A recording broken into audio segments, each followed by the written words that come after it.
I thought it was just another quiet afternoon in our neighborhood until a car sped through the intersection, a child was struck, and the driver never stopped. What happened next changed our town forever. It was a warm Saturday, and kids filled the streets riding bikes and playing games while parents talked in their driveways. I was mowing my lawn when I noticed 8-year-old Ethan and his friends heading toward the park. Everything seemed completely normal. Our neighborhood was usually peaceful. The speed limit was only 25 miles per hour, and most drivers followed it. Then I heard something that immediately caught my attention. An engine. Loud. Growing louder every second. I looked toward the intersection and saw a dark sedan moving much faster than it should have been.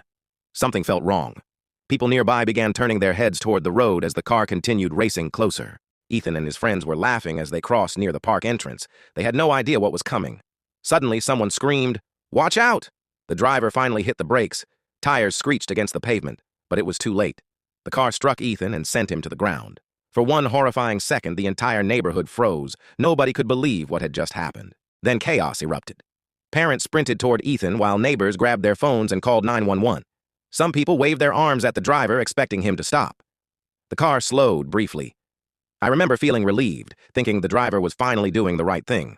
But then the vehicle accelerated and disappeared down the road. The driver was gone before anyone could reach him. Police officers and paramedics arrived within minutes. Ethan was carefully loaded into an ambulance and rushed to the hospital.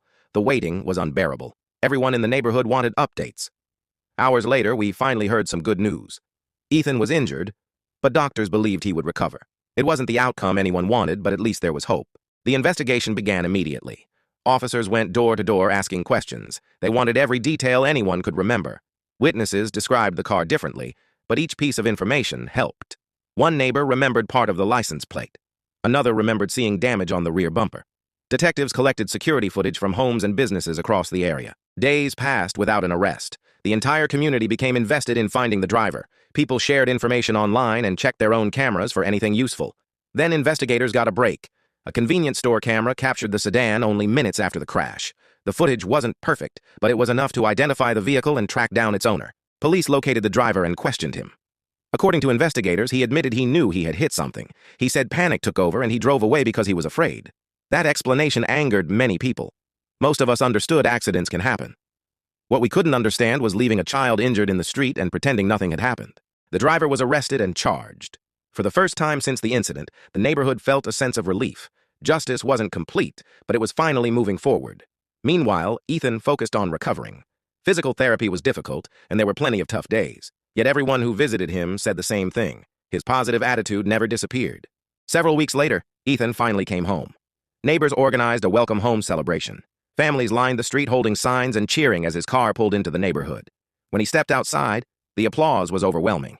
Ethan smiled and thanked everyone for their support. In that moment, the community wasn't focused on what had happened. We were focused on how far he had come. Looking back, the incident reminded all of us how quickly life can change. A normal afternoon became a nightmare in seconds. One person chose to run from responsibility, but an entire community chose to come together. Because of that, justice was served. A family received support when they needed it most, and a young boy learned he was never alone during the hardest chapter of his life.